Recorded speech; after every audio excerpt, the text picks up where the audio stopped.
فردان فردن گھر جانے کی بجائے اس نے سب کو لنچ پر انوائٹ کر لیا تھا، جہاں وہ سب اکٹھے تھے۔ سب ویسے ہی تھے جو حبیب کے اگلے ہفتے فلائٹ تھی۔ وشما کے جانے کے غم میں اداس نظر آتی تھی وشما اس کے جانے کے غم میں اداس نظر آتی تھی۔ دانیال کو اسلام آباد جاب مل گئی تھی اور اگلے ماہ سے جوائننگ دے رہا تھا، مگر سعد میر ویسا نہیں رہا تھا۔ وہ عجیب ہو گیا تھا، اس کے چہرے پر غیر معمولی سنجیدگی تھی جو اس کے چہرے کا حصہ نہ ہونے کی وجہ سے بالکل سوٹ نہیں کر رہی تھی، اور سب سے بڑی بات کہ اس کی بڑی بڑی بھوری آنکھوں کے نیچے ڈارک سرکلز نظر آ رہے تھے۔ سب ہی میر کو دیکھ کر حیران تھے، مگر سنیا زیادہ ہی حیران تھی۔ اس کے لیے ہنستے مسکراتے چہرے کی بجائے اس سنجیدگی اور افسردگی کی لپیٹ میں آئے چہرے کو دیکھنا زیادہ مشکل تھا۔ وہ بار بار استفسار کر رہی تھی مگر وہ ٹال گیا، اور جب اس نے حبیب سے پوچھا تو وہ جو خود کو میر کا یار غار کہا کرتا تھا وہ بھی نظریں چرا گیا۔ سنیا کے لیے یہ بات خاصی الجھن بھری تھی، مگر وہ ان سب سے شادی پر آنے کا وعدہ لے کر چلی آئی تھی۔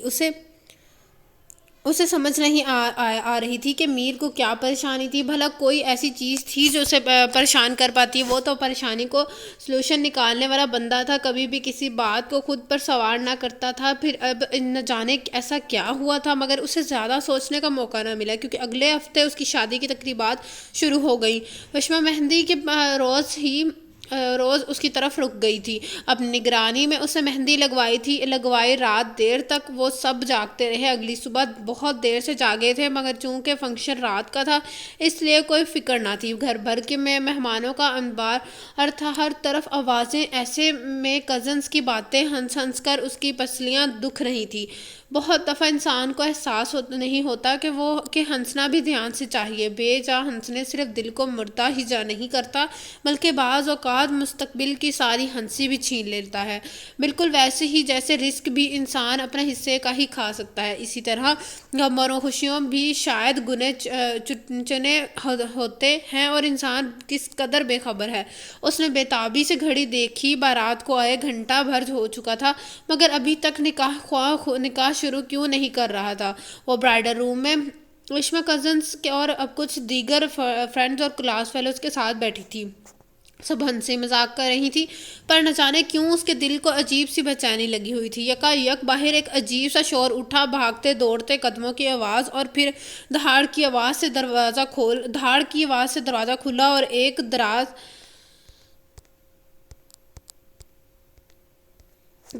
قامت شخص اندر آیا، جس کے چہرے پر وحشت اور جس کی آنکھوں میں لالی تھی۔ وہ سیاہ رنگ کا ایک پسٹل لہرا رہا تھا، جو جہاں ہے وہیں بیٹھے رہے گا، خبردار کوئی اپنی جگہ سے ہلا تو۔ وہ بلند آواز میں دھاڑا تھا۔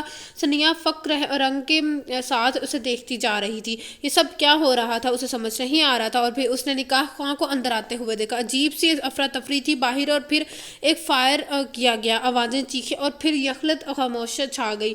اس فائر نے جیسے چابی سے چلتے کھلونوں کی جام کر دیا تھا۔ اگلے ہی لمحے سے حبیب کو اندر آتے دیکھا، وہ بھی ایک خوفناک پسٹل تھامے ہوئے تھا۔ اس نے آتے ہی نکاح خواہ کو دھکا دے کر آگے کیا۔ انتظار کس چیز کا؟ نکاح شروع کروائیے۔ اس کے لہجے میں درشتی اور سختی تھی۔ نکاح خواہ اڑے حواسوں کے ساتھ آگے بڑھے اور اس کے ساتھ والی کرسی پر بیٹھ گئے، جو غالباً اسی مقصد کے لیے خالی رکھی گئی تھی۔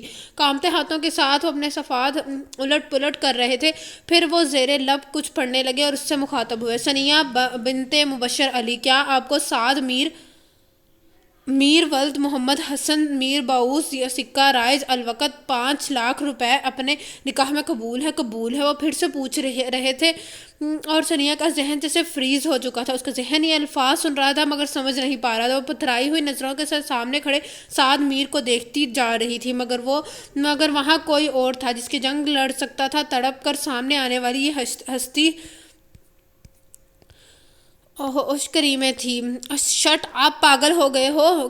تم دونوں کیا ہو رہا ہے یہ؟ وہ چلا کر پوچھ رہی تھی۔ میر نے اپنی جگہ سے حرکت نہیں کی، مگر حبیب تیزی سے آگے آیا۔ اس نے گن والا ہاتھ سیدھا کیا اور سرد لہجے میں وارننگ دی، اس معاملے سے دور رہو وشما، تم یہ ظلم نہیں کر سکتے، یہ دھوکہ نہیں دے سکتے، یہ جرم ہے۔ وہ سخت سرخ رنگت کے ساتھ مزید بلند آواز میں چلائی۔ حبیب کے چہرے پر سرخی بھری، اس نے ضبط نہ کیا اور اس نے الٹے ہاتھ کو بھرپور تھپڑ وشما کو مارا۔ وہ لڑکھڑا کر چیختی ہوئی ایک طرف گر گئی۔ آپ کو کس چیز کا انتظار ہے مولوی صاحب؟ نکاح شروع کیجیے، وہ تھکمارا انداز میں بولا۔ مولوی صاحب ہڑبڑا کر پھر سے ستریں دہرانے لگے۔ وہ اسی طرح ساکت تھی۔ وہ اس سے اقرار چاہ رہے تھے۔ پھر حبیب نے مولوی صاحب کو اشارہ کیا کہ وہ اقرار چھوڑیں اور سائن کروائیں، مگر وہ حواسوں میں ہوتی تو کچھ کرتی۔ وہ اسی طرح بے جان ٹانگوں کے ساتھ بیٹھی رہی۔ جب اس نے میر کو اپنے ساتھ بیٹھتے دیکھا، اس کے اندر لمحہ بھر کو ہلچل مچی۔ اس نے ثنیا کا ہاتھ پکڑ کر قلم سے تھامایا اور بہت آہستگی سے اس کے کان میں سرگوشی کی۔ سائن کرو ثنیا۔ اور ثنیا نے دیکھا کہ اس کی آنکھوں میں ایسی درندگی اور وحشت تھی کہ لمحہ بھر کو بھی وہ اگر دیر کرتی تو لا محالہ میر نہ جانے کیا قدم اٹھاتا۔ اس نے جیسے آنے والے وقت کی تباہی دیکھی اور اپنی ذات کی کرسیاں دیکھیں اور پھر خاموشی سے دستخط کر دی۔ اس کے بعد میر کے سائن کا مرحلہ آیا اور یوں وہ ثنیا مبشر سے ثنیا سعد بن گئی۔ اس نے میر کو اپنی طرف بڑھتے دیکھا اور اگلے ہی لمحے اس کا سر اتنی شدت سے گھوما کہ وہ چکرا کر گر گئی۔ دوست وہ ہے جو ہر برے وقت میں، ہر آزمائش میں، ہر تکلیف میں آپ کا ساتھ دے، آپ کا بازو بنے، آپ کا سہارا دے، آپ کو سہارا دے۔ دشمن وہ ہے جو آپ کے برے وقت کے تمنا کرے، آپ کی آزمائش پر خوش رہے مگر آپ کو تکلیف پر شادیانہ بجائے۔ مگر اور ان دونوں کے علاوہ بھی کچھ لوگ، دوست نماد دشمن، بظاہر ہر سچے دوست، ہر دم آپ کا دم بڑھنے والے، ہر لحظہ آپ کا حوصلہ بڑھانے والے، مگر در حقیقت آپ کی پیٹھ میں خنجر گھونپنے والے، دل ہی دل میں آپ سے حسد کرنے والے، آپ کا ناکام دیکھنے کے خوابوں میں آپ کی پشت پرواہ کرنے والے۔ کمرے میں گہرا اندھیرا تھا اور وہ دروازہ قد وجود الٹا بیڈ پر بکھرا ہوا تھا۔ ہر طرف خاموشی اور تنہائی تھی۔ پھر آہستہ سے دروازہ چڑچڑایا اور ایک اور شخص اندر آیا۔ اس نے ہاتھ مار کر کمرے کی ساری روشنیاں جلا دیں۔ وہ ہڑبڑا کر سیدھا ہوا، مڑ کر دیکھا تو دانیال کا چہرہ بے یقینی کی گرد سے اٹھا ہوا تھا اور اس سے بے یقینی کے پیچھے گہرا افسوس تھا۔ دانیال کو رات ہی حبیب کا نے کال کر کے بلایا تھا۔ وہ اپنی جاب کے سلسلے میں اسلام آباد جا چکا تھا اور اس سارے قصے سے اکثر بے خبر تھا۔ دانیال، سعد نے اسے پکارا۔ سعد!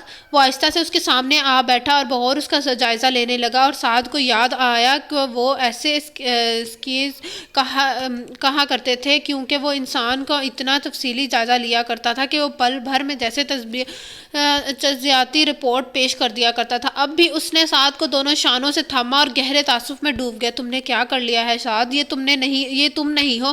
وہ کتنا صحیح کہہ رہا تھا۔ یہ روشن چہرے والا سعد کب تھا؟ یہ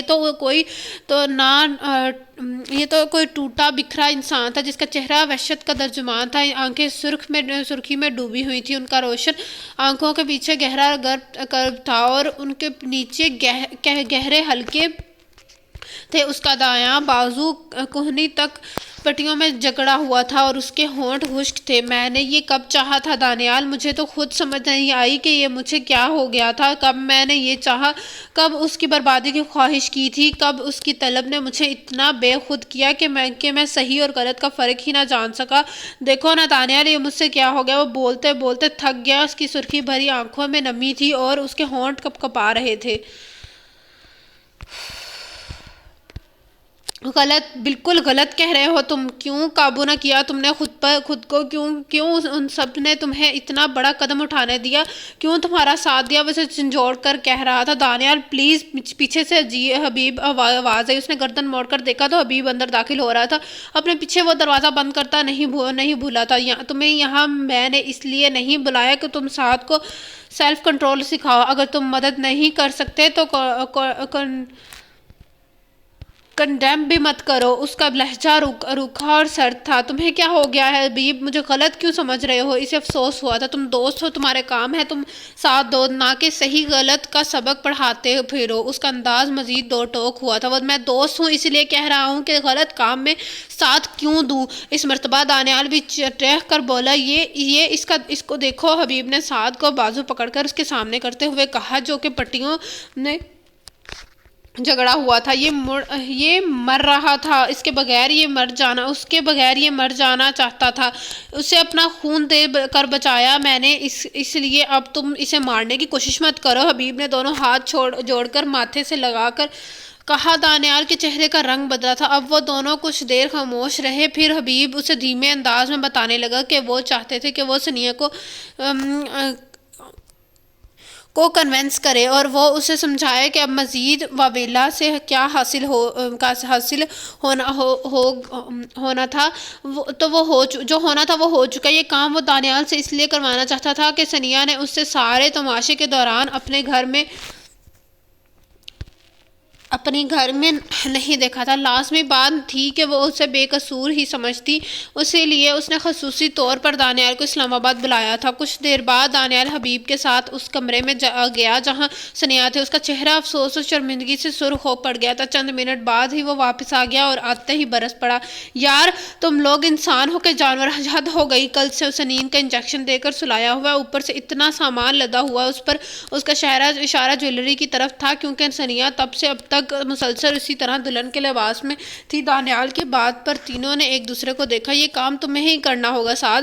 دانیال کا لہجہ مدھم تھا۔ سعد نے قدرے پریشانی سے ہونٹ کاٹے اور اس کا ظاہر ہے گن پوائنٹ پر ہی صحیح مگر ان کا نکاح ہوا تھا اور وہ اس کا محرم تھا اور وہ سست قدموں سے اس کے کمرے کی طرف بڑھ گیا۔ وہ بیڈ پر بکھری سی پڑی تھی، سینے تک اسے کمبل اوڑھ دیا گیا تھا۔ وہ دروازہ بند کرتا آہستہ آہستہ چلتا اس کے پاس آ گیا۔ بیڈ کے ایک طرف اس کی ضرورت کی چیزوں کا ڈھیر لگا تھا جو اس نے خود خریدا تھا۔ کتنا یقین تھا کہ وہ اپنے اس مشن میں کامیاب ہو جائے گا۔ جبھی تو اس نے ثانیہ کے آنے سے پہلے ہی سب خرید لیا تھا۔ اس کے سرہانے بیٹھ کر وہ یک ٹک اس کا چہرہ دیکھتا رہا، اس کا معصوم چہرہ، آنسوؤں کے نشانات سے سجا چہرہ۔ اس نے خود کو سنبھالتے ہوئے آہستہ سے ہاتھ بڑھایا، اس کا ہاتھ تھام لیا۔ اس کا ہاتھ ٹھنڈا تھا، اسے کسی بے جان کی مانند ٹھنڈا۔ اسے عجیب سی تکلیف ہوئی۔ اس نے بے ساختہ اس کا ہاتھ اپنے دونوں ہاتھوں میں تھام کر رگڑا جیسے اس میں زندگی کی حدت پھونکنا چاہتا ہو۔ اس کے ناخن بہت خوبصورت تھے، ان پر سرخ رنگ کی نیل پینٹ لگی ہوئی تھی۔ اس کے انگلیوں سے رنگ اتارنے لگا، اس کی کلائیوں سے چوڑیاں، اس کے ماتھے سے بندیاں اور جھومر، پھر اس کے کانوں سے جھمکے اور آخر میں ان کی گردن کی نیکلس کی باری آئی۔ اسے جویلری اتار کر اس نے سائڈ ٹیبل کے دراز میں ڈال دی اور پھر واپس نکال کر اس کا چہرہ صاف کرنے لگا۔ اس کا چہرہ اور گردن اچھی طرح صاف کرنے کے بعد اس نے وہ دوپٹے پر لگی بے شمار سیفٹی پنز کھولنے لگا۔ اس معصوم کے بال بری طرح جگڑے ہوئے تھے، نہ جانے اسے کتنی تکلیف ہوئی ہوگی۔ اس کا دل خون ہوا تھا۔ یہ سنگارا اس کے نام کا نہیں تھا، اس نے یہ مانگ زبردستی اپنے نام کی بندیاز یہ سجائی تھی۔ یہ خوبصورت چہرہ اس کی ملکیت کب تھا؟ اس نے یہ حق ملکیت ہتھیار کے زور پر حاصل کیا۔ اس کا دل اتنا ڈوبا کہ وہ بے ساختہ اسے سینے میں چھپا کر سسک اٹھا۔ یہ کیا ہو گیا تھا اس سے؟ اس کمرہ بے بسی کی نمی سے نم تھا اور ہوا سرد خاموش تھی۔ اس کی ثنیہ سے گفتگو کتنی ہی دیر جا رہی تھی۔ وہ مکمل حواس میں تھی اور اس نے خود پر مکمل قابو پایا ہوا تھا۔ وہ یونیورسٹی کے زمانے والی ثنیہ دکھائی دیتی تھی، مضبوط اعصاب اور ہر مشکل کے لیے تیار۔ اس نے دانیال کی بات خاموشی اور تحمل سے سنی تھی، جو کہ اس سعد کی ابتر ذہنی حالت کی تفصیل بتا رہا تھا اور اسے سعد کی ایسے ایکشن کے ناکام صفائی دینے کی کوشش کر رہا تھا۔ اس نے دانیال کو نہیں ٹوکا۔ اسے پتہ چل گیا کہ وہ تینوں دوست تھے۔ جیسے حبیب نے دوستی نبھائی تھی ویسے ہی وہ بھی دوستی نبھا رہا تھا۔ وہ واقعی صرف آپس میں دوست نکلے۔ اس نے دانیال کی بات ختم ہونے پر صرف اس سے ایک سوال کیا، اگر میری جگہ تمہاری اکلوتی بہن ایمن کے ساتھ یہ ہوتا تو کیا تم اسے یوں سامنے بٹھا کر اپنے دوست کی جسٹیفیکیشن دیتے؟ اس کا انداز جھپتا ہوا سرد اور سخت تھا۔ دانیال کا رنگ زرد پڑا۔ ثانیہ نے نظریں پھیر لیں اور اسے اپنا جواب مل چکا تھا، اور جب دانیال واپس سعد اور حبیب کے پاس پہنچا تو اس نے لفظ ساری کہانی ان کو کانوں میں ڈیل دی۔ سعد کی آنکھوں میں ایک عجیب کیفیت اتر آئی۔ کچھ دیر مزید وہ تینوں آپس میں بات کرتے رہے۔ آخرکار وہ اسی بات پر متفق ہوئے تھے کہ وہ اب صرف سعد کو ہی آگے بڑھ کر ثانیہ کی مطمئن کرنے پڑے گا۔ وہ قدرے مضطرب مگر کر خاموش تھا۔ حبیب نے اسے گلے مل کر ڈھیروں تسلیاں دے کر باہر نکلا تھا، مگر دانیال کو ایک ہی دکھ تھا کہ اس کا انا بیکار گیا تھا اور وہ ان کی کوئی مدد نہ کر سکا، جس کا اسے گہرا افسوس تھا۔ سنیہا کی شادی کی خبر جس دن اسے ملی وہ پہلا دن تھا جب اس کے دل کو دھکا سا لگا تھا۔ اس نے ایسا کب سوچا تھا اس کا تلاشی گمشدہ والا منگیتر سچ میں واپس لوٹ آئے گا اور یوں یکا یک اس سے شادی بھی فکس ہو جائے گی۔ اس رات وہ سو نہ سکا۔ ساری رات اس نے راکنگ چیئر جھولتی رہی۔ اسے وہ ہمیشہ سے پسند کرتا تھا، مگر آج سے پہلے تو اسے یہی لگتا رہا کہ وہ ایک اچھا دوست کی حیثیت سے پسند کرتا ہے، مگر اسے اس دن احساس ہوا تھا کہ دوستی سے آگے جا چکا تھا۔ مگر تبھی اس نے سوچا کہ اس کی ضمیر اسے اجازت دے گا کہ وہ ایسی لڑکی کے بارے میں سوچے جو عنقریب کسی اور کی ہونے والی تھی۔ پتہ نہیں ضمیر اجازت دیتا تھا یا نہیں، مگر وہ اس کے بارے میں ہی سوچ رہا تھا، اور رات گہری ہوتی گئی اس کے سوچوں کی طرح عمیق اور گہری۔ وہ سوچتا رہا کیا ممکن تھا وہ اس کی ہو جاتی۔ اگلی سحر اس کی آنکھوں سرخ اور اداس تھیں، وہ ٹوٹ رہا تھا، حالانکہ وہ کتنا مضبوط تھا، کتنا مشکل تھا، کوئی اس پر اثر انداز نہیں ہو پاتا تھا۔ اگلا دن بیتا اور وہ اداس شام در آئی اور پہلے سے زیادہ خوف زدہ ہو گیا۔ اسے اپنے جذبوں کی شدت اور بے لگائی سے خوف آنے لگا۔ یہ محبت کس قدر ظالم ہوتی ہے۔ کسی کو اپنے دل میں بسانے سے پہلے کیسے خود کو توڑنا پڑتا ہے، اپنے دل کا دربار ڈھا کر اسے ذی نفس کے لیے دوبارہ سجانا پڑتا ہے، جیسے اسے کرنا پڑا تھا۔ اگلی شب پھر جاگتے گزری، اس کا چہرہ اترتا گیا، اس کے دل کا دربار ڈھہ گیا، اس کے رنگوں میں نہا گیا اور وہ ہار گیا۔ وہ ایک مرد تھا، اور جب ایک مرد ہارتا ہے تو تسلیاں ہار جاتی ہیں، اسے نہیں ہارنا چاہیے تھا، مگر وہ ہار گیا، اور جب یہ احساس اس کے اندر جاگزن ہو گیا وہ اس کے بغیر نہیں رہ سکتا، تو یہ خوفناک سوال سامنے آ کھڑا ہوا کہ اب وہ کیا کر سکتا تھا۔ صرف چند دن بعد سنیہا کی شادی تھی اور اگلے دن اس نے سب کو کارڈ دینے کے لیے بلایا ہوا تھا۔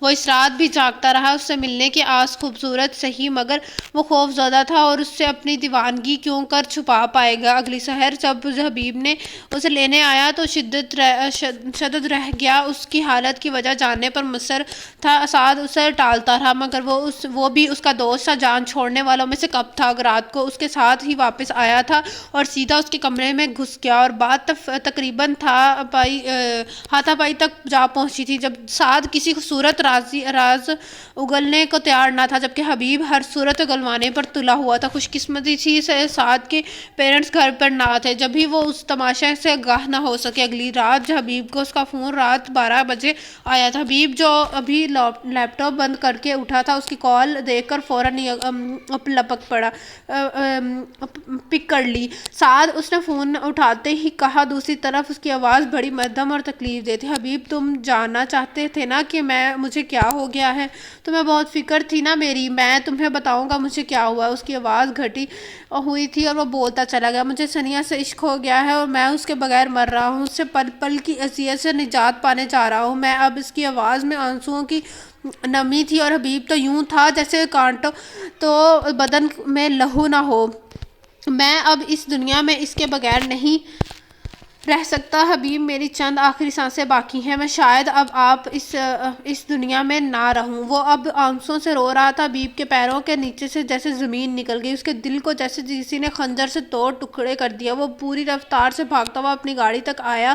اس رات اس نے اپنی زندگی کی خوفناک ڈرائیونگ کی تھی۔ اس کے گھر سے سعد کے گھر کا فاصلہ 15 منٹ کا تھا، وہ اس رات نے 4 منٹ میں طے کیا تھا، اور گاڑی سے اتر کر بنا دروازہ بند کیے وہ اسی طرف بھاگتا ہوا سعد کے کمرے کی طرف آیا۔ وہ لاکڈ تھا، اس نے اتنی وحشت سے دروازے کو ٹھوکر ماری کہ وہ پہلی بار میں ہی ٹوٹ گیا۔ وہ اندر داخل ہوا تو سعد کے سامنے تھا، وہ کارپٹ پہ بیٹھا ہوا تھا، اس کے دائیں کلائی خون سے بھری ہوئی تھی، اس کی آنکھیں بند تھیں، وہ زندگی اور موت کی سرحد پر کھڑا تھا۔ چند سانسیں باقی تھی، شاید گنتی کی چند سانسیں، اور بس وہ اڑتا ہوا اس تک آیا اور ادھر ادھر کس چیز کی تلاش میں نظریں دوڑائی تھیں، مگر پھر اس نے اگلے ہی لمحے شرٹ اتاری اور اس کے بازو کی سے باندھ دی اور اسے اٹھا کر کندھے پر ڈالا اور واپس گاڑی کی طرف آیا، اور چند لمحوں کے بعد اس کی گاڑی ہاسپٹل کے گیٹ پر رک رہی تھی۔ وہ جانتا تھا یہ پولیس کیس تھا، ہاسپٹل انتظامیہ کسی صورت اسے ایڈمٹ نہ کرے گی، مگر وہ اس کا انتظام بھی کر سکتا تھا، اس لیے اسے صرف چند فون کرنے پڑے۔ اس نے بلڈ گروپ میچ کرتا تھا۔ بلڈ کی ضرورت پڑی تو اس نے اپنے دونوں بازو آگے کر دیے۔ حبیب عارف نے اس رات سعد میر کو بچا لیا تھا۔ یہ بات اس کے سامنے بعد میں آئی تھی کہ سعد کے پیرنٹس لندن گئے ہوئے، جہاں ان کی اکلوتی بیٹی بیاہی ہوئی تھی۔ اس رات وہ گھر میں بالکل اکیلا تھا، بلکہ پچھلے کئی دن سے وہ تنہا ہی تھا، ورنہ اس کی حالت پر لازمی سوالات کیے جاتے۔ اگلے دن اسے ڈسچارج کر دیا گیا۔ وہ حبیب سے بہت خفا تھا، وہ اس سے بات نہیں کرتا تھا، مگر جب حبیب اپنی نگرانی میں اس کی بینڈیج چینج کرتا تو وہ بس چپ رہتا۔ جب حبیب اس کے لیے سوپ لے کر آتا تو وہ منہ دوسری طرف کر لیتا، اور جب وہ زبردستی اسے پلاتا تو وہ پی لیتا تھا۔ ہاں، وہ اس سے بہت ناراض تھا، بھلا کیوں بچایا تھا اس نے اسے؟ وہ دل گرفتی سے سوچتا رہا۔ وہ 2 دن تک حبیب کا سایہ بنا رہا تھا، وہ اسے ایک پل کے لیے تنہا چھوڑنے کو تیار نہ تھا۔ اور تیسرے دن جب کہ حسنیہ کی مہندی کا فنکشن تھا، حبیب کی سربراہی میں وہ 7 لوگوں کا گروپ تھا، جس میں 5 لوگ یونیورسٹی کے نامی گرامی بدمعاشی تھے، جن کی گوات گولی اور گالی سے شروع ہوتی تھی، اور جن کے پاس اسلحہ بیٹھی کو گولیوں کے مانی تھا، اور ان میں سے 2 کے ساتھ حبیب کی اچھی خاصی الیک سلیک تھی، اور وہ 2 باقی تینوں کو لے کر آئے تھے، اور وہ اپنے دوست حبیب کے دوست کے لیے کچھ بھی نہ کرنے کو تیار تھے۔ ادھر وہ اپنے ہاتھوں پر مہندی لگا رہی تھی، اور دوسری طرف وہ اس کے گھر کے لیے کی لوکیشن ڈسکس کر رہے تھے۔ طے یہ پایا گیا کہ وہ 2 لوگ فرنٹ سنبھالیں گے، 3 لوگ اندر والا پورشن، اور حبیب اور سعد نکاح خواہوں کو دیکھیں گے۔ غالب امکان یہی تھا کہ سیکیورٹی بندوبست نہ ہونے کے برابر تھا، اور ویسے بھی شادی میں شرکت کے لیے پوری طرح تیار ہو کر جا رہے تھے۔ سب کچھ عین اس کی مرضی کے مطابق ہوا تھا، کہیں کوئی رکاوٹ نہ بنی تھی، اور یوں وہ نکاح کر کے بحفاظت اسے اپنے سیالکوٹ والے گھر لے آیا تھا۔ مگر اب اگلا مرحلہ درپیش تھا، جو اب تک کے تمام مراحل سے زیادہ سخت اور مشکل تھا۔ خواب کراچی ہوئے سب اپنے کیسے آنکھوں میں بس گئے پتھر۔ وہ اندر داخل ہوا تو بہت کچھ سوچ کر آیا تھا۔ یہ جگہ محفوظ تھی، وہ آگاہ تھا اس سے، اور اس کے اس ٹھکانے کا حبیب اور دانیار کے علاوہ کسی کو نہیں پتا تھا۔ ممی پاپا کا واپس آنے کا فی الحال کوئی موڈ نہیں تھا، سو وہ محفوظ تھا، مگر پھر بھی احتیاطی تدابیر کے طور پر اس نے اپنی نارمل استعمال کرنے والی گاڑی چھوڑ کر دوسری گاڑی استعمال کی تھی۔ وہ اپنی سم کو بند کر کے ایک نیا نمبر لیا تھا۔ اب وہ اندر داخل ہوا تو کمرے میں کہیں نہیں تھی۔ باتھ روم سے شاورز کی آواز آ رہی تھی۔ اس نے ایک طویل سانس لے کر دروازہ لاک کر دیا، پھر تسلی سے بیڈ پر آن بیٹھا۔ کمرہ غیر معمولی طور پر سمٹا ہوا تھا، ہر چیز ٹھکانے پر تھی۔ اسے حیرت ہوئی، وہ کچھ سوچتا ہوا بیڈ پر نیم دراز ہو گیا۔ کچھ دیر بعد باتھ روم کا دروازہ کھلا اور وہ باہر آئی۔ سعد کی نظریں اس پر جم گئیں۔ وہ اس کے خریدے گئے ڈریس سے ملبوس تھی، اور یہ خریدتے وقت اس نے واقعی نہیں سوچا تھا کہ اس کی قدر سجے گا اس پر۔ ایک لمحے کے لیے وہ اس سے نظر نہیں ہٹا سکا۔ اس کے بال گیلے لٹوں میں مشکل سے اس کے کندھوں پر گرے ہوئے تھے۔ ان کی کنگ بدلی ہوئی تھی، اور ان کا کلر بھی مختلف تھا۔ شاید اس نے بال ڈائی کیے تھے۔ وہ بھی اسے دیکھ کر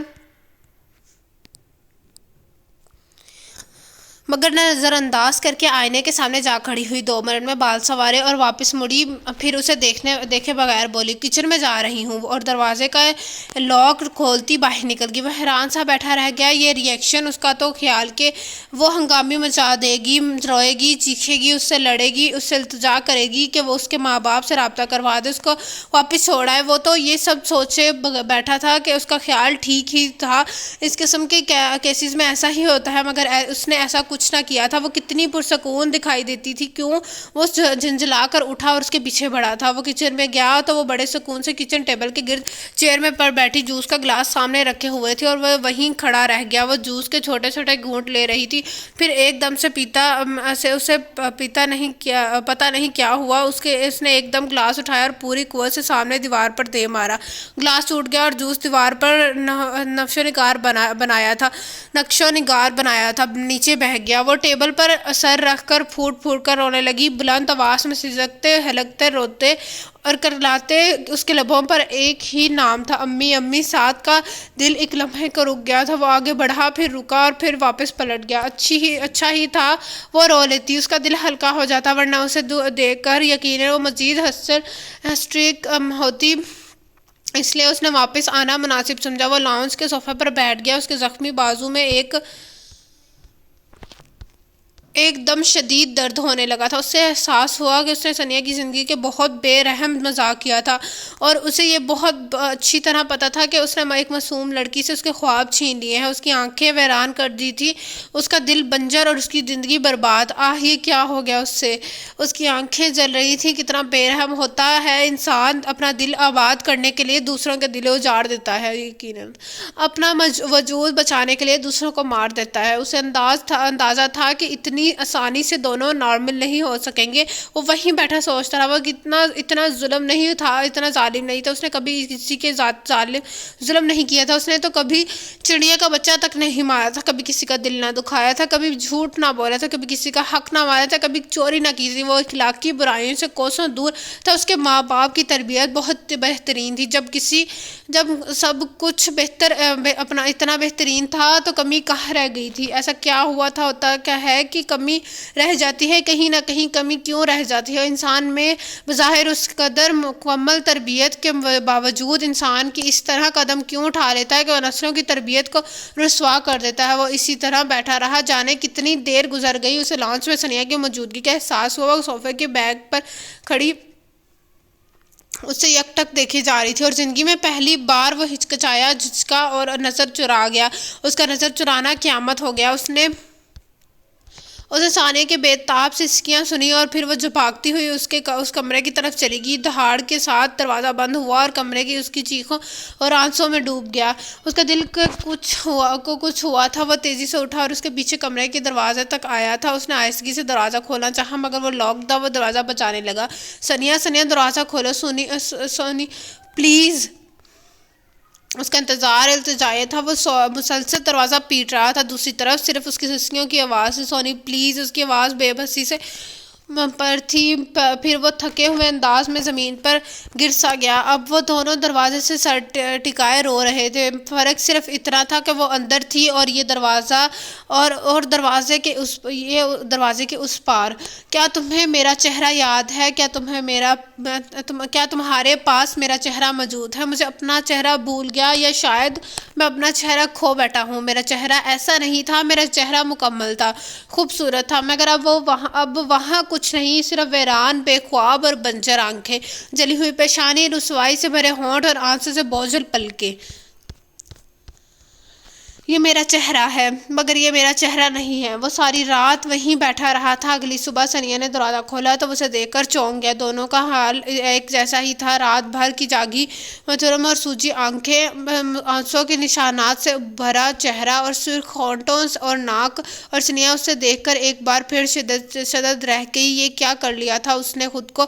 وہ سعد میر کب تھا جس کے ساتھ اسے یونیورسٹی کے 4 سال گزارے تھے، بے شمار قہقہے لگائے تھے، انگنت محفلیں سجائی تھیں، ٹورز کیے تھے، کھانے کھائے تھے۔ یہ تو پتہ نہیں کون سا ساتھ ہے جسے وہ آج پہلی بار مل رہی تھی۔ اسے وقتی طور پر یہ بھول گیا کہ ویسے اس کا کتنا عظیم نقصان کر چکا ہے۔ اس کے دل پر ہمدردی غالب آ گئی، وہ بے ساختہ اس کے ساتھ زمین پر بیٹھ گئی۔ اس نے آہستہ سے میر کے چہرے کو چھوا، اس کی آنکھوں پر ثنیا کی انگلیاں ذرا سی کیا لگیں، وہ آنکھیں جھولیوں کے مانند بہنے لگی۔ اس نے سعد کے گال پر ہاتھ رکھا اور اسی سے اٹھی یہ تمہیں کیا ہو گیا ہے سعد؟ یہ تم نے خود کو کیا کر لیا ہے؟ سعد کو اس میں سیائی کی توقع کب تھی؟ اس نے بے تابی سے سنیا کے ہاتھ دونوں ہاتھوں میں تھام لیا اور اپنے ہونٹوں سے لگا کر وہ والہانہ انداز میں آنکھوں سے لگانے گا۔ سونی مجھے معاف کر دو سونی، میں مر جاتا تمہارے بغیر، میری حالت دیکھو سونی، مجھ پر ترس کھاؤ پلیز۔ وہ اس کا التجائیہ نظروں سے دیکھ رہا تھا، اس کی آنکھوں میں نمی تھی۔ سنیا زور زور سے رونے لگی۔ سعد نے ایک لختے کو کچھ سوچا اور لمحے کو کچھ سوچا، پھر بے ساختہ دونوں بازو اس کے گرد لپیٹ دیا۔ وہ دونوں رو رہے تھے۔ اس کی آنکھیں کھلیں تو وہ کمرہ تاریک میں ڈوبا ہوا تھا۔ کمرے میں ہلکی سی خفگی کی اور اس نے کروٹ لی تو چونک گیا۔ اس کے ساتھ ہی موجود تھی، گہری نیند میں گم ہاتھ گال کے نیچے دھرے اس کی طرف کروٹ لیے، دونوں ٹانگیں اکٹھی کر کے پیٹ سے لگائے کسی معصوم بچے کی مانند سو رہی تھی۔ شاید اسے بھی سردی لگ رہی تھی۔ اس نے پیروں میں بڑی چادر اٹھائی اور اسے اڑا دی اور تھوڑی سی اپنے اوپر بھی ڈال دی۔ سیدھا لیٹ گیا۔ اس کی آنکھوں میں شدید جلن ہو رہی تھی اور وہ سوجی ہوئی تھی۔ اسے یاد آیا کہ وہ اس کے لپٹ کر روتی بار بار ایک ہی سوال کر رہی تھی، سعد بتاؤ نا، میرا کیا قصور تھا؟ مجھے کس چیز کی سزا دی تم نے؟ اور چونکے سعد کے پاس ان سوالات کے جوابات نہ تھے، اس لیے وہ خاموشی سے اس کے بال سہلاتا رہا۔ جب وہ نڈھال ہو گئی تو اس نے اسے بازوؤں میں اٹھایا اور کمرے کے اندر لے آیا۔ بیڈ پر اسے لٹا کر وہ بھی ادھر ہی لیٹ گیا۔ وہ آہستہ آہستہ خنودگی سے گہری نیند میں جا رہی تھی۔ اس کے بالوں میں انگلیاں چلاتا رہا۔ کچھ دیر بعد وہ سو گئی اور وہ بھی اس کا ہاتھ اپنے ہاتھ میں لے کر سو گیا۔ وہ اس قدر تھکا ہوا تھا کہ کہاں سے اسے فوراً نیند آ گئی۔ اسے ایک دم وائبریشن کا احساس ہوا۔ یہ اس کا موبائل تھا جس پر حبیب کی میسیجز آ رہے تھے۔ کدھر ہو تم؟ حبیب کا سوال تھا۔ وہ فون سائلنٹ پر لگا کر جواب لکھنے لگا۔ سو رہا تھا اس وقت؟ خیریت؟ حبیب کا تشویش۔ ہاں رات سو نہیں سکا۔ کیوں؟ طبیعت تو ٹھیک ہے نا؟ ہاں بس جاگتا رہا۔ سنیا کیسی ہے؟ ٹھیک ہے۔ کدھر ہے وہ بھی سو رہی ہے۔ کوئی بات ہوئی اس سے؟ ہاں کیا؟ کچھ خاص نہیں، بس بہت روتی رہی، پھر میں نے سنبھال لیا، پھر سلا دیا۔ پھر کیا پھر؟ اب کے اس سے غصہ آیا۔ تم نے کیا کہا؟ کچھ کہنے والا کام کیا ہے میں نے؟ اس نے انداز اذیت بھرا ہوا۔ پھر بھی روتا رہا ہوں بس، اس نے اعتراض کیا۔ شٹ! حبیب کا اس کا رونا پسند نہ آیا۔ اس کے سامنے ظاہر ہے شرم نہیں آئی؟ اس سے تاؤ دلایا۔ نہیں بلکہ شرمندگی ہوئی تھی۔ کچھ بولی وہ آگے؟ نہیں۔ سوال کرتی رہی۔ کیسے سوال؟ اندازہ خود کر لو، خود ہی، یہی کہ میں نے یہ ظلم کیوں کیا۔ اوہ پھر یہ پتہ نہیں یار، مگر ایک بات کہوں کیا؟ مجھ سے اس کا یہ حال دیکھا نہیں جا رہا۔ صبر کرو یار، اب اتنا بڑا مارکا مارا ہے، اس کے آفٹر ایفیکٹس تو ہوں گے نا؟ حبیب نے حوصلہ دیا۔ پچھتاوا شروع ہو گیا میرا۔ اس کے لہجے میں درد تھا۔ اوہ اداس مت ہو، تو کیا کروں؟ محنت کی ہے، اب پھل کھاؤ۔ وہ ہنس دیا۔ دفع ہو جاؤ، اسے برا لگا۔ اوکے، وہ واقعی دفع ہو گیا۔ بیسٹ فرینڈ کا فائدہ ہر موڈ کو سمجھتا ہے۔ سعد نے ایک طویل سانس لے کر فون ایک طرف ڈال دیا اور دوبارہ اسے دیکھنے لگا۔ وہ بھی ابھی تک سو رہی تھی اور ایسے یوں دیکھنا کتنا دلکش اور خوشنما نظارہ تھا۔ اس کے لبوں پر مسکراہٹ آ گئی۔ وہ کتنی پیاری لگ رہی تھی یوں سوتے ہوئے کے ساتھ بس اسے دیکھتا جا رہا تھا۔ حبیب صحیح کہہ رہا تھا، اسے اس پل اس کے اتفاق ہوا تھا۔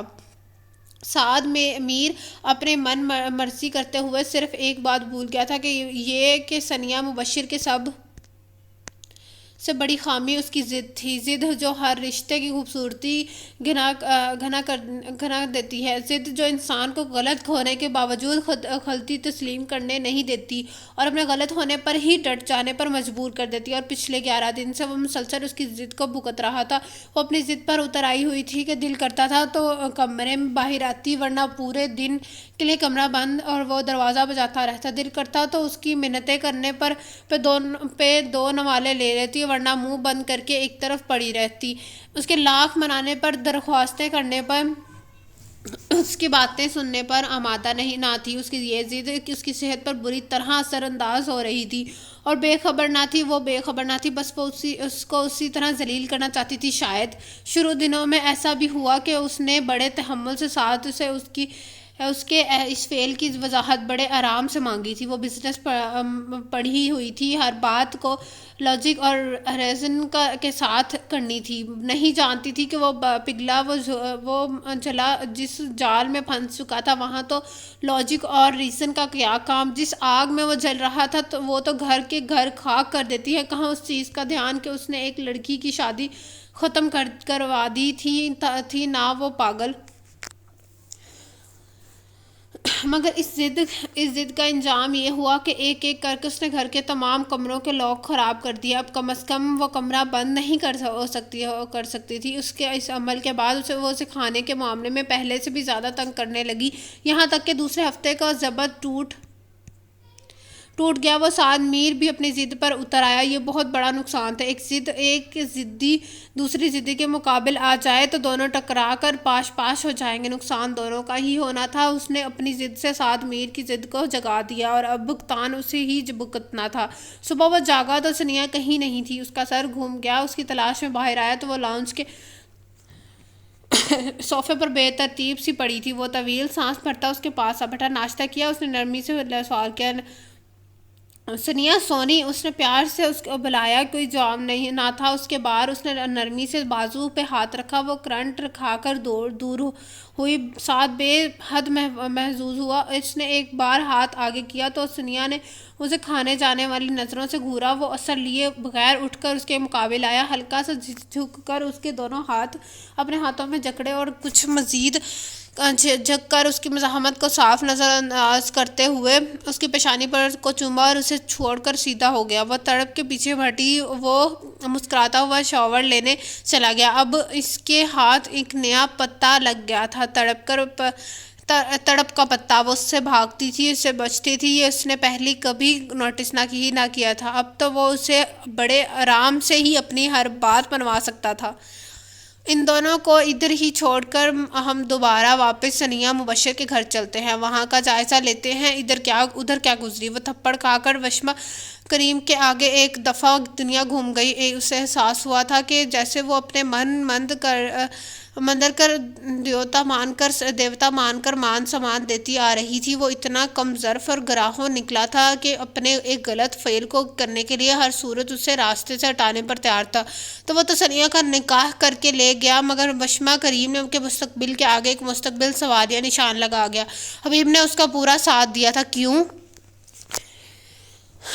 اس نے روتے چلاتے ہوئے ثنیا کے ماما پاپا کو ساری ڈیٹیل بتائی کہ وہ سب یونیورسٹی بوائز تھے، اور یہاں تک کہ اس نے سعد کے گھر کا ایڈریس بھی بتا دیا، اس کے گھر کا نمبر، اس کا نمبر بھی سب بتا دیا۔ حبیب کو بھی کہاں چھوڑا تھا، اس کے متعلق بھی سب راز بیان کر دیے تھے۔ یہ ایک سرسرا اغوا اور نکاح بالجبر کا کیس تھا۔ شادی کا گھر ماتم گدا بن گیا تھا۔ اس کی ماما جدہ مبشرہ کو مسلسل عشی کے دورے پڑ رہے تھے، اوپر سے آس پڑوس کا خوف، رشتہ داروں کی باتیں اور طنزیہ سرگوشیاں۔ اس کے گھر کبھی وہ لوگ نہ آئے تھے، اس لیے بائی فیس وہ کسی کو نہ پہچان سکے، مگر ان کے ناموں سے وہ آگاہ تھی۔ وہ باقی تفصیل جب وشما نے دے دی تو مبشرہ یاد نے بروقت اپنے حواس بحال رکھتے ہوئے اپنے کچھ دوستوں کو فون کیے۔ بات اب چھپانے والی رہی ہی کہاں، جب عین نکاح کے وقت ان کی عزت کی دھجیاں اڑ گئیں تو اب رہی صحیح عزت بچا کر وہ کیا کرتے، اس لیے انہوں نے مکمل تفصیل بتائی۔ پولیس آفیسر ان کے عزیزوں میں سے تھے، ورنہ انہیں نہ جانے کتنے سوالات کے جوابات دینے پڑتے، مگر اس کے باوجود بھی انہیں جواب دینا پڑا۔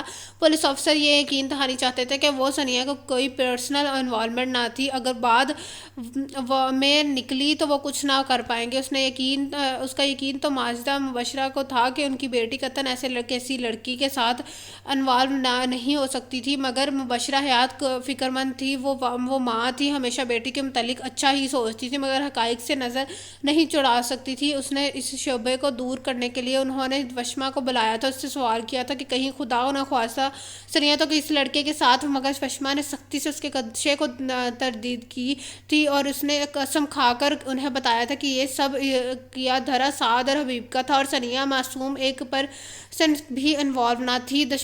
وشما کے اتنے یقین پر ان کہنے پر ان کے دل مضبوط ہوا تھا۔ خدا کا شکر تھا کم از کم ان کی بیٹی تو بے قصور تھی۔ سعد کے گھر پولیس ریڈ بیکار گیا تھا کیونکہ وہاں سوائے چوکیدار اور ملازموں کے سوا کوئی نہ تھا۔ دوسری طرف حبیب ملک سے نکل چکا تھا اور اس کے گھر والے اس معاملے سے قطعاً بے خبر تھے۔ اس کے لیے یہ بہت بڑا دھچکا تھا۔ شاید انہیں یقین بھی نہ تھا کہ جو مبشر حیات کے ساتھ وہ ویڈیو موجود نہ ہوتی۔ ویڈیو شادی کی تقریب میں آنے والے ہر فرد موبائل لازم ساتھ لاتا ہے۔ اب وہ روایتی کیمرے لے کے آنے کا رواج تو ختم ہوتا جا رہا تھا اور فلمی سین جیسے گن پوائنٹ پر ہونے والے اس نکاح کو وہاں برائڈل روم میں ایک لڑکی نے بڑی خاموشی سے مووی میں قید کر لیا تھا۔ اور اس ویڈیو میں وشما کو تھپڑ پڑنے سے لے کر نکاح تک اور بعد میں جب سعد نے اسے بازوؤں میں اٹھایا اور حبیب گن لے کر چونکنے انداز میں اس کے پیچھے تھا، سارا سین بڑے نمایاں انداز میں کیچ کیا گیا تھا۔ اور جب یہی ویڈیو مبشر حیات نے حبیب عارف کے والدین کو دکھائی تو اس کے والدہ کا چہرہ یوں تھا جیسے انہیں ابھی اٹیک ہو جائے گا۔ یہ ہتھیار تھامے ادھارتا ہوا لڑکا ان کا بیٹا تو نہیں تھا۔ وہ اتنا ٹھنڈا مزاج تھا کہ گھر میں کبھی اس کی بلند آواز بھی نہیں سنی تھی کسی نے، اور وہ دوسرے لڑکا جس کی آنکھیں بری طرح لال تھیں اور جس کے بازو پر بینڈیج تھی، اس لڑکے کو تو وہ بری اچھی طرح جانتی تھی۔ یہ تو بڑا مودب اور ہنس مکھ لڑکا تھا، اس کے حبیب کا دوست تھا۔ اکثر وہ لڑکا ان کے حبیب کا دوست تھا، اکثر وہ گھر بھی آیا کرتا تھا۔ انہیں تو کبھی لگا ہی نہیں تھا کہ وہ ان کے بیٹے کی دوستی ایسے لوگوں کے ساتھ تھی کہ جو کہ دوسروں کی عزتوں پر ہاتھ ڈالنے پڑتے ہیں۔ بدقسمتی سے باقی لڑکیوں کو کوئی شناخت نہ کر پایا تھا، اور جب حبیب سے رابطہ کرنے کی کوشش کی گئی تو وہ ہر جگہ سے غائب تھا۔ موبائل نمبر بند، واٹس ایپ بند، فیس بک اکاؤنٹ اور ساری سوشل میڈیا بلاک۔ اس کے والد نے تو اپنے سر کے بال نوچ ڈالے۔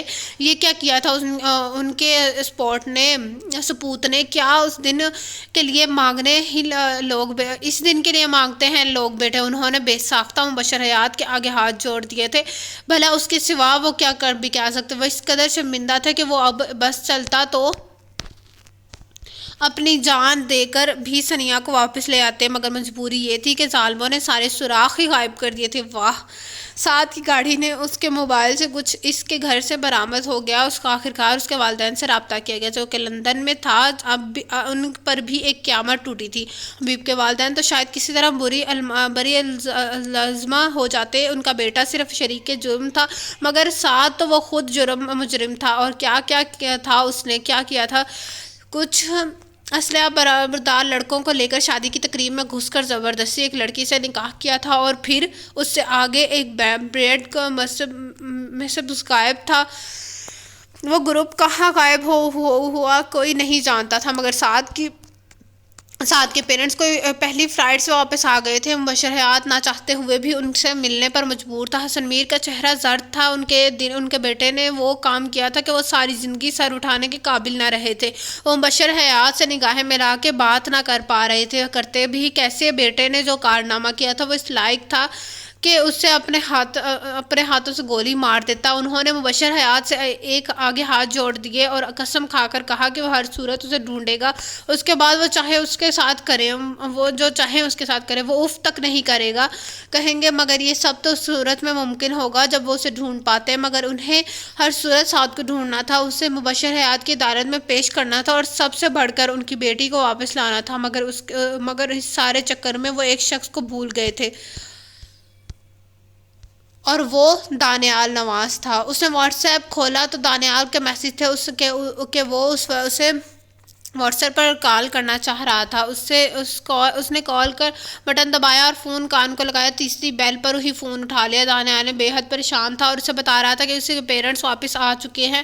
ثنیہ کے والدین اس کے اور حبیب کے گھر تک پہنچ چکے تھے۔ اسی خوف کی وجہ سے اس نے موبائل سے کال نہیں کی تھی کہ کہیں ایک نمبر ٹریپ نہ کیا جائے۔ سعد جوں اس کی گفتگو سن رہا تھا، اس کی پیشانی پر شنکیں بڑھتی جا رہی تھیں۔ معاملہ اس کے توقع سے زیادہ خراب ہوا تھا، اور اس نے توقع توقع سے جلد بگڑ گیا تھا۔ اس نے یہ نہیں سوچا تھا کہ وہ اتنی جلدی اتنا آگے نکل جائے گا کہ اگر حسن میر نے مبشر حیات سے کوئی کیا وعدہ کر لیا تو اس کا بچنا اچھا خاصا مشکل تھا۔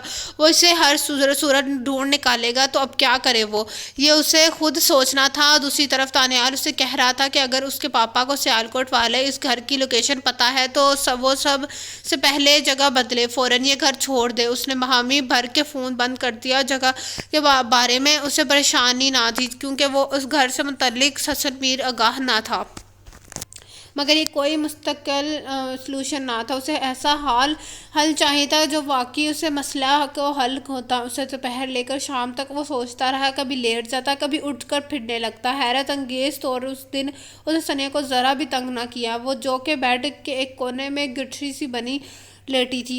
آج بھی اس نے کچھ نہ کھایا تھا، مگر آج سعد نے اسے کھانے کا نہیں کہا۔ رات نے چاروں طرف اپنے پر پھیلائے تو وہ ساری سستی اور گسستی کو پرے پھینکتے اٹھا اور وہ شاور لینے چلا گیا۔ جب وہ شاور لے کر آیا تو ثنیا ابھی بھی ویسے ہی پڑی تھی۔ وہ آہستہ سے اس کے پاس بیٹھا اور ذرا سا چونکی اور وہ پھر پیر سمیٹ لیے۔ ثنیا، اسے نرمی سے بلایا ہوں۔ اس نے آنکھوں پہ ہاتھ رکھا تھا، اسی طرح بولی، اٹھو میری بات سنو۔ وہ آنکھوں سے بازو ہٹاتی اٹھ بیٹھی۔ اس کے بال اس کے گالوں تک کے گرد پھیل گئے تھے، اس کی آنکھیں بجھی ہوئی تھیں اور اداس تھیں، اور اس کی صحت پہلے سے خاصا گر گئی تھی اور کمزور نظر آتی تھی۔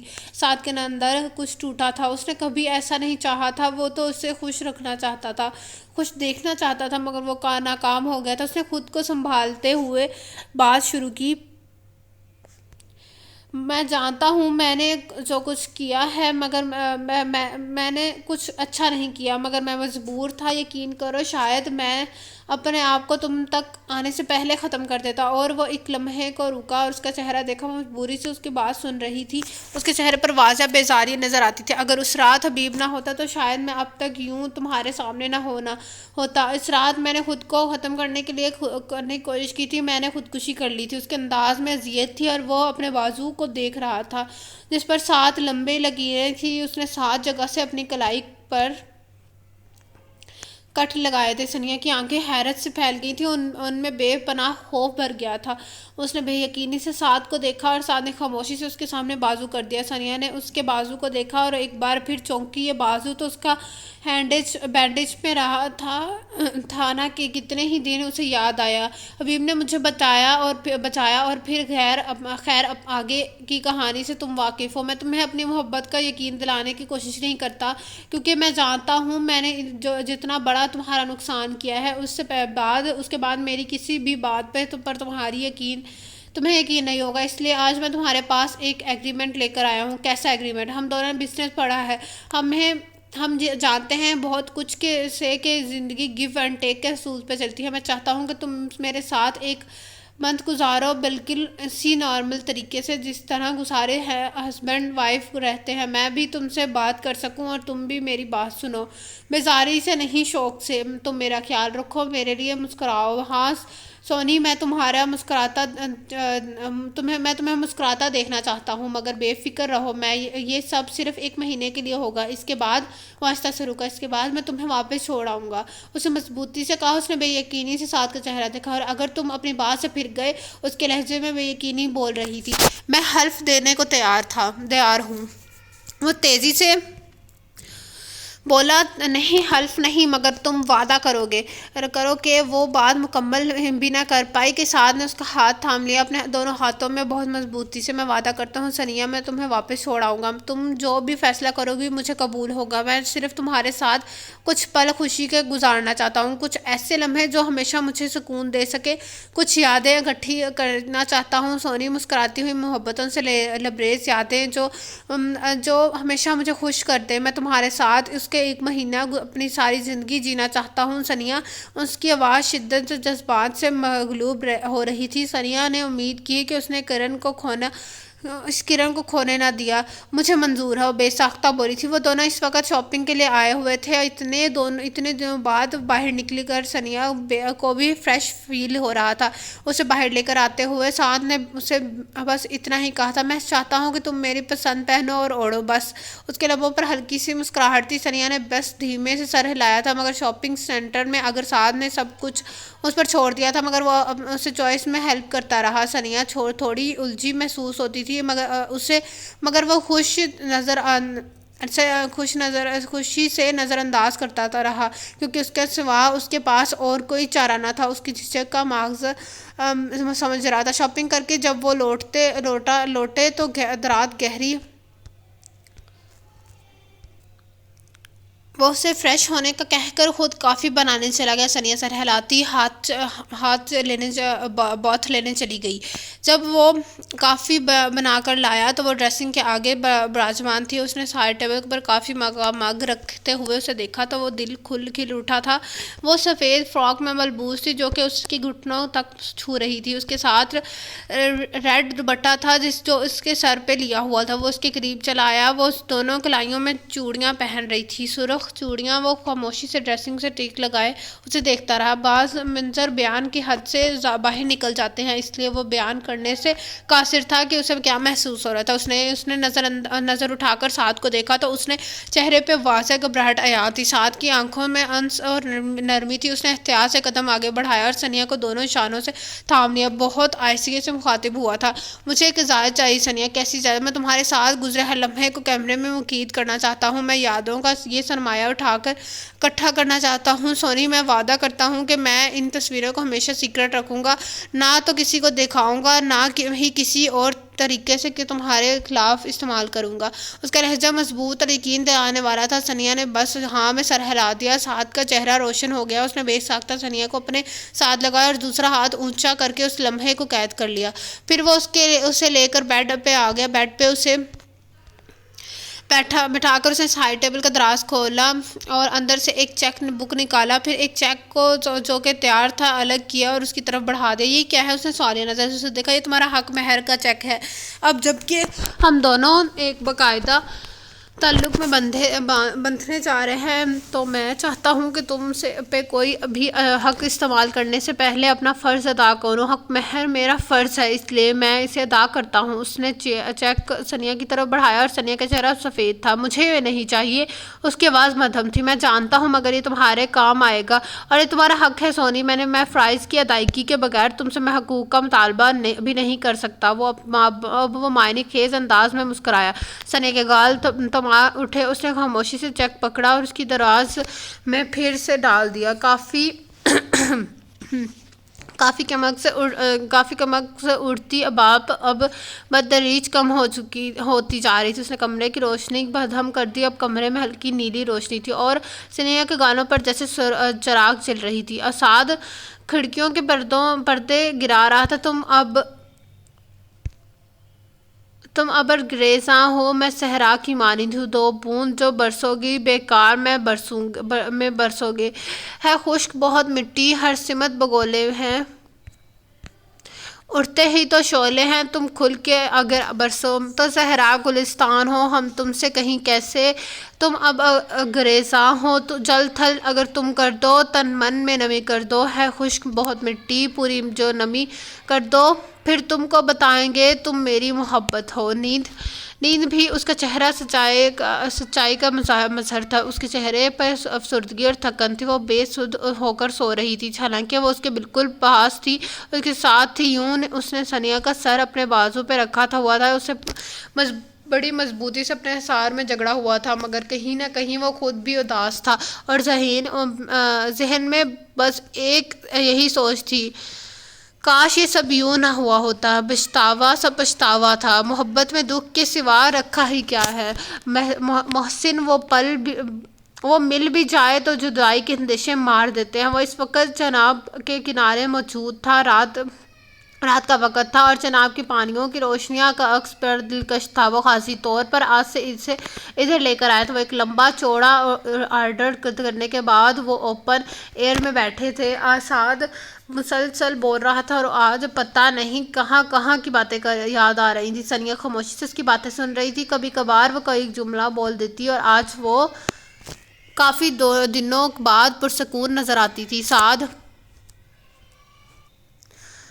سعد کیا اس پانی میں بندہ ڈوب جاتا ہے؟ اس نے چناب کے پانیوں پہ نظر جمائے اس کے سوال کیا۔ وہ بھرپور طریقے سے چونکا تھا۔ اگر بچانے والا ساتھ ہو تو نہیں؟ وہ اعتماد سے بولا۔ ثنیا نے ایک لحظے کو اسے دیکھا اور اس کا چہرہ کتنا خوبصورت تھا اور آج کل وہ کتنا خوش رہتا تھا، بقول اس کے وہ اپنی زندگی جی رہا تھا، یادیں اکٹھی کر رہا تھا۔ وہاں بھی سعد نے اپنی اس کی بے تحاشا تصویریں لی تھیں۔ وہ مطمئن تھا کیونکہ ثنیا اب اس کے ساتھ نارمل دکھائی دیتی تھی۔ وہ اس سے باتیں تو نہیں کرتی تھی مگر اس کی باتیں ضرور سنتی رہتی تھی۔ اب وہ اسے ناشتہ بنا کر بھی دیتی تھی۔ وہ بے حد خوش ہوتا، ایک ایک نوالے پر اس کی تعریفیں کرتا، پھر ضد کر کے بہت پیار سے چند نوالے خود اسے کھلاتا تھا، اور جب وہ شاور لے کر آتی تو اس سے پاس بٹھا لیتا، اس کے بالوں کی لٹیں اپنی انگلیوں پہ لپیٹ کر اسے دیکھتا جاتا۔ وہ اتنی بااعتماد سی لڑکی کنفیوز ہو جاتی اور جب اس سے سوال کرتی تو وہ ایسے کیوں دیکھ رہا ہے، وہ بس مسکرا کے اس کی پیشانی چوم لیتا۔ بہت سی باتوں کے جواب میں اس کا یہی ری ایکشن ہوتا تھا جو کہ ثنیا کو خاصا حیران کر دیا کرتا تھا۔ ایک دن وہ اس کے لیے ڈھیروں گلاب لے کر آیا اور پھر بہت خوبصورتی سے اس کے بالوں میں سجائے، پھر اس سے بے تحاشا پیار آیا، اس پر بے تحاشا پیار آیا تھا۔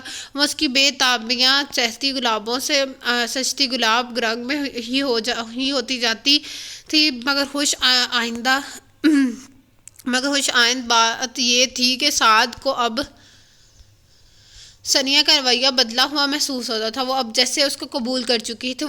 اب وہ کبھی کبھار اس کی معصوم شرارت پر ہنس بھی دیتی تھی، اور ہاں اب وہ اس کی باتوں پہ چپ رہتی تھی۔ وہ اسے مزے سے لے کر تنگ کرتی تھی، اسے یاد دلاتی تھی کہ وہ یونیورسٹی میں کتنا اکڑو اور بدتمیز تھا۔ وہ آگے سے شرمندہ ہوئے بغیر ہنس دیتا تھا، اسے بتاتا تھا کہ وہ اس کے عشق میں کسی کام کا نہیں رہا اور نہ ایک زمانے میں لڑکیاں اس پہ مرتی تھی، اب وہ خود اس پر مرتا ہے۔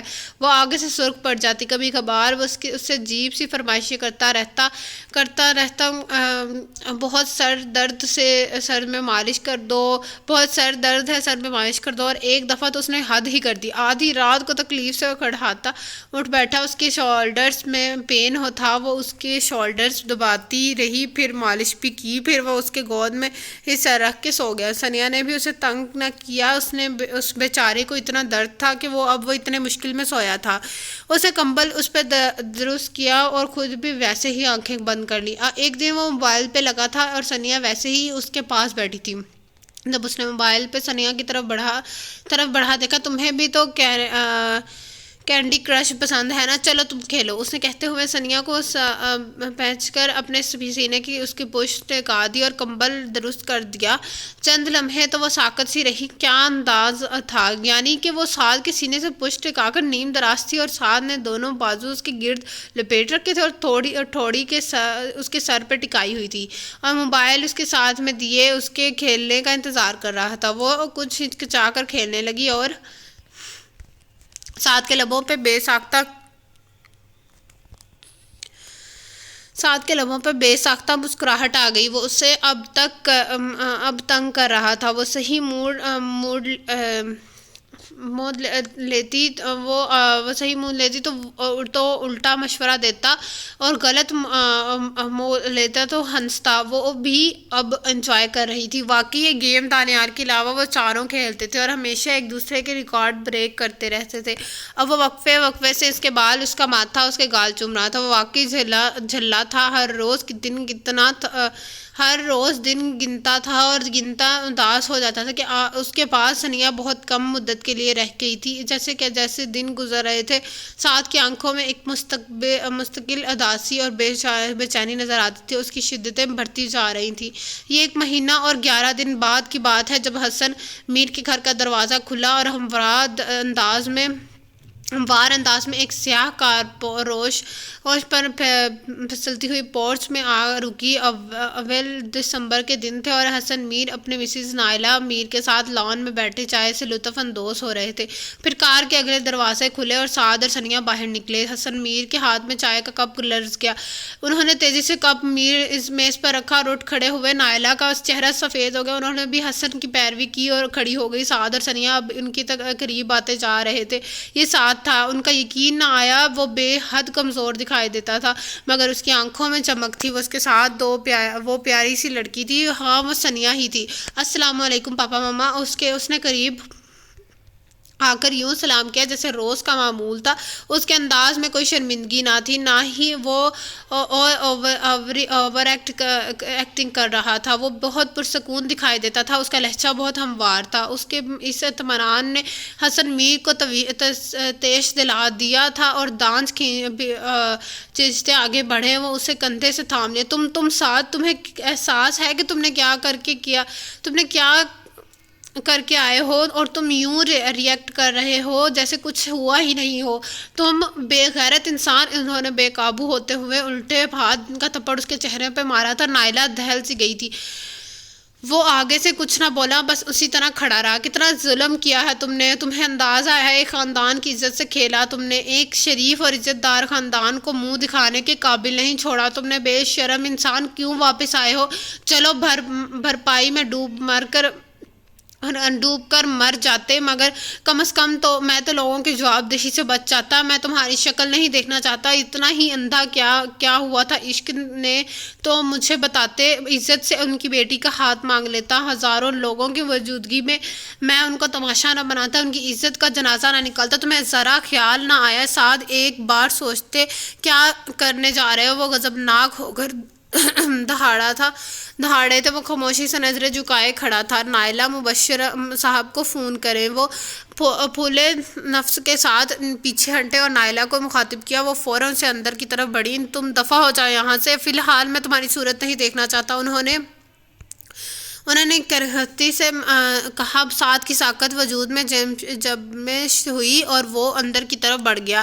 اسے مڑ کر نہیں دیکھا، اگر مڑ کر دیکھ لیتا تو پتھر کا ہو جاتا۔ اس کے بعد کی کہانی میں صرف معافی تلافی تھی جو کہ حسن میر مسلسل مبشر حیات سے مانگتے تھے۔ مبشر حیات اور ماجدہ وہاں اکڑ ثنیہ کو لے گئے تھے اور فی الحال معاملہ بالکل ٹھنڈا پڑ گیا تھا، مگر دونوں خاندان اس بات پر بخوبی آگاہ تھے کہ وہ اس زبردستی کے بنائے گئے رشتے کو اتنی آسانی سے ختم نہیں کر سکتے۔ یہ الگ بات تھی کہ نائلہ اور حسن کو ثنیہ اتنی پسند آئی تھی کہ وہ ہر دوسرے دن اس سے ملنے چلے آتے تھے، جو کہ خاموشی سے اپنے کمرے میں وقت گزارتی تھی۔ اور جب وہ ماجد سے ملی تو اس نے اتنا ہی کہا تھا، سعد میرا دوست تھا ماما، یونیورسٹی کے 4 سال ہم نے اکٹھے گزارے ہیں۔ مجھے اندازہ ہی نہیں ہو سکا کہ وہ میرے بارے میں دوستی سے ہٹ کر سوچتا تھا۔ اب سمجھ میں آتا ہے ماما کہ کیوں اللہ تعالیٰ مرد اور عورت کا آزادانہ میل جول پسند نہیں کرتا، کیوں وہ کہتا ہے کہ دوستی کی کوئی بھی قسم مرد اور عورت کو بدکاری اور فحاشی کی طرف ہی مائل کرے گی۔ اس کے لہجے میں آگاہی کا اکر تھا۔ وہ کتنا صحیح کہتا ہے نا مما، اور بعد میں اللہ سے بڑھ کر سچا کون ہے؟ کیسے ممکن ہے کہ مرد اور عورت کی دوستی میں جنس نہ آئے؟ اس کا فیصلہ تو اللہ نے ازل سے کر دیا تھا نا۔ جب وہ قرآن میں یہ کہتا تھا کہ عورتیں مردوں سے نرمی سے بات نہ کریں ورنہ ان کے دل میں روگ پیدا ہو جائے گا۔ یہ روگ، یہ خیال ہی تو گندگی اور ہے جو نہ دل کو پاکیزہ رہنے دیتا ہے نہ اعمال کو۔ وہ اب آنسوؤں سے رو رہی تھی۔ میں سوچتی رہی کہ آخر میری غلطی کیا تھی، ایسے کون سا گناہ کیا تھا میں نے جو مجھ پر یہ قیامت ٹوٹی۔ تو مجھے احساس ہوا کہ میں معصوم نہیں تھی۔ مسلسل 4 سال اس کے حکم کی خلاف ورزی کرتی رہی، اس کو جھٹلاتی رہی، مگر اب مجھے پتہ چلا کہ ہم جب اس کو رد کرتے ہیں تو در حقیقت ہم اپنے لیے گڑھا کھود دیتے ہیں۔ وہ بس روتی جاتی تھی اور ماجد اپنے لاڈلی کو سینے سے لگائے اسے چپ کروائی تھی۔ وہ ایک ادھر ادھمرے ماحول میں زندہ ہوں، میرے سینے میں کوئی اندھی وحشت ہے، پیاس ہے، تیرا غم ہے اور ویرانی ہے۔ میں جیسے دھندلے سینے میں قید ہوں، سپنے میں قید ہوں، وہاں میں تنہا نہیں ہوں۔ صدیوں کی خاموشی ہے، تیری باس ہے، تیرا غام ہے، اور ویرانی ہے۔ میں نے آرزو کی پامالی کے بدلے جو متاع بچا لی ہے، وہ ایک غلط ہے، وہ ایک رنجش ہے، ایک مسلسل بے کری ہے جو مجھے راس ہے، تیرا غم ہے اور ویرانی ہے۔ آج بہت دن بعد وہ گھر سے نکلی تھی، ورنہ اس کا دل کب تک کرتا تھا کہیں جانے کو۔ بے مقصد سڑکوں پر گاڑیاں دوڑتیاں اور وہ صرف اس سے صرف اس زندگی کے بارے میں سوچ رہی تھی جو اب اسے گزارنی تھی، لوگوں کے سوالات سے بچتے ہوئے، پچھتاتے ہوئے، اور شاید کہیں نہ کہیں اسے گزرے ایک مہینے کو بھی یاد کرنا اس کا نصیب بن چکا تھا۔ امی ابو نے سب کچھ اس کی مرضی کے پہ چھوڑ دیا تھا کہ وہ جو فیصلہ کرتی وہ اسے قبول کرتے۔ فیصلہ تو کیا فیصلہ کرے، وہ الجھی سی واپس آئی تھی وہ، اور اس شب اس نے 2 رکعت نفل تہجد پڑھ کر رو رو کر اللہ سے دعا مانگی تھی کہ وہ اسے کسی فیصلے پر پہنچا دے، اور اگلی صبح اسے اللہ کا فیصلہ مل گیا تھا۔ جس دن سے وہ واپس آئی تھی، سعد نے اس سے کوئی رابطہ نہ کیا تھا۔ اس نے اپنا وعدہ پورا کیا تھا۔ 1 مہینے کے بعد وہ اسے واپس چھوڑا گیا تھا اور فیصلہ اس پہ چھوڑ دیا تھا کہ اس شب اس نے سعد کو میسج کیا، کیسے ہو؟ مختصر سوال، ٹھیک، تم کیسی ہو سونی؟ فوری جواب آیا، میں بھی ٹھیک ہوں۔ اس نے لکھا، یہ تو بہت اچھی بات ہے، اللہ تمہیں ہمیشہ مسکراتا رکھے۔ اس کے بلہانہ انداز ثنیہ کی مسکراہٹ اداس سی تھی۔ کیا کر رہے ہو؟ اس نے بات کو بڑھانے کی غرض سے پوچھا۔ یہ کر رہا ہوں، اس نے کہا، ساتھ ہی اسکرین پر ثنیہ کو روشن چہرہ بھرا۔ ثنیہ کا دل لرزا اٹھا، اس کی تصویر دیکھ رہا تھا، وہ واقعی پگلا تھا۔ ایک بات کہوں؟ اس نے کہا، کہو نا، وہ بےتابی سے بولا۔ کیا تم میری ایک فرمائش پوری کرو گے؟ چیلنج بھرا انداز، ضرور، تم کہو، ملنے آ سکتے ہو؟ دوسری طرف غالباً اسے سکتا ہو گیا، پھر اسے فوراً جواب چمکا۔ اس وقت غالباً وہ حیران تھا۔ ہاں، اس نے اطمینان سے کہا، اوکے۔ وہ فوراً اسے گلے اگلا جواب آیا، اور ٹھیک 9 منٹ بعد اس کے بیڈ روم کے دروازے پر ہلکی سی دستک ہوئی۔ اسے یقین نہیں آیا۔ اس نے فوراً دروازہ کھولا تو وہ دروازے میں کھڑا تھا، آف وائٹ شرٹ اور بلیک پینٹ میں بکھرے بالوں سمیت۔ غالباً وہ بیڈ سے اٹھ کر آیا تھا۔ ثنیہ نے آہستہ سے پیچھے ہٹ کر اس کے لیے راستہ چھوڑ دیا۔ وہ اندر آ گیا۔ ثنیہ نے دروازہ بند کر دیا۔ کچھ لیے لمحے خاموشی کی نظر ہوئے، اور پھر اس نے ہمت کر کے سعد کو دیکھا جو اسے دیکھتا جا رہا تھا۔ بیٹھ جاؤ نا، اس کے انداز میں جھجک تھی۔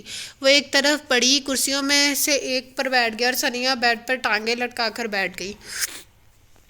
اس لحاظ اسے لفظ جوڑنا تھا، اس سے بات کرنی تھی، مگر کہاں سے شروع کرے سمجھ نہیں آ رہی تھی۔ میں نے فیصلہ کر لیا ہے، وہ بدوقت بولی تھی۔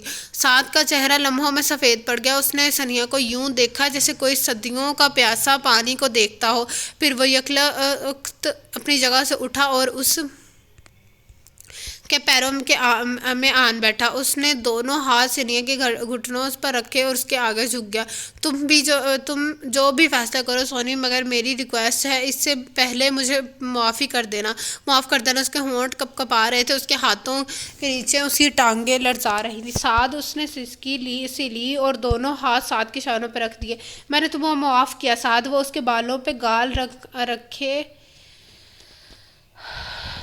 رکھے رو رہی تھی۔ مجھے پتہ نہیں تھا کہ مجھ سے کیا فیصلہ کرنا ہے۔ مجھے اب فیصلہ تو اللہ نے کروایا مجھ سے۔ اس نے مجھے امید کی کرن دی ہے سعد۔ اس کی سسکیاں بے اختیار تھیں۔ 1 ماہ 21 دن پہلے جس کالی رات میں میں نے خود کو پایا تھا، اس تاریک شب کی سحر ہو گئی ہے سعد۔ وہ آ رہا ہے، اللہ نے اسے مجھے عطا کیا ہے، وہ تمہارا خون ہے، مگر مجھے اسے اپنی سانسوں میں پہنچانا ہے۔ اس کے بعد میں کیا فیصلہ لے سکتی تھی؟ اب فیصلہ تو اللہ نے کر دیا نا۔ وہ شدت سے جذبات سے اسے دور سے نکل کر سیدھی ہو کر بیٹھ گئی تھی، مگر اس کے گال ابھی بھیگ رہے تھے، جنہیں وہ ہتھیلیوں سے صاف کرتی رہی۔ سعد کسی پتھر کے بت کے مارے ساکت تھا۔ پھر اس نے حرکت کی ہوئی اور وہ تڑپ کر اٹھا اور اسے شانوں سے تھام لیا۔ سونی، تم سچ کہہ رہی ہو؟ شدت جذبات سے اس کا چہرہ سرخ ہو رہا تھا، اس کی آنکھیں تو نم تھی۔ اس نے بے ساختہ اس بات میں سر ہلایا۔ سعد نے اسے بے قراری سے اسے خود میں سمو لیا۔ سونی میری جان، میری ثنیہ، وہ والہانہ انداز میں اس پہ نثار ہو رہا تھا، اور جب ان کے اشک تھمے تو وہ دونوں ایک دوسرے کو دیکھ کے بے ساختہ ہنس پڑے۔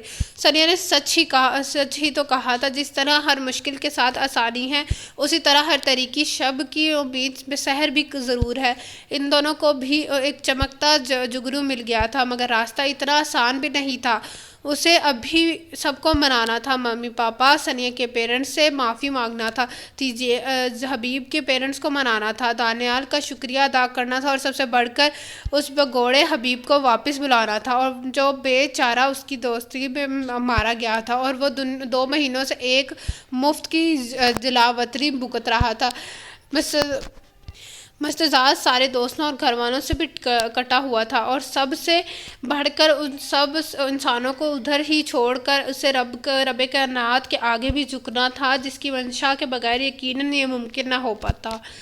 تو آج کے ناول کا اختتام ہوتا ہے یہاں پر۔ تو کیسا لگا آج کا ناول آپ سب کو کمنٹس باکس میں ضرور بتائیے گا۔ جس نے ابھی تک میرا چینل لائک اینڈ سبسکرائب نہیں کیا تو kindly like and subscribe my channel and also press the bell icon. انشاءاللہ میں کل حاضر ہوں گے ایک نئے ناول کے ساتھ، آپ لوگوں سے ملاقات ہوگی کل۔ اللہ حافظ۔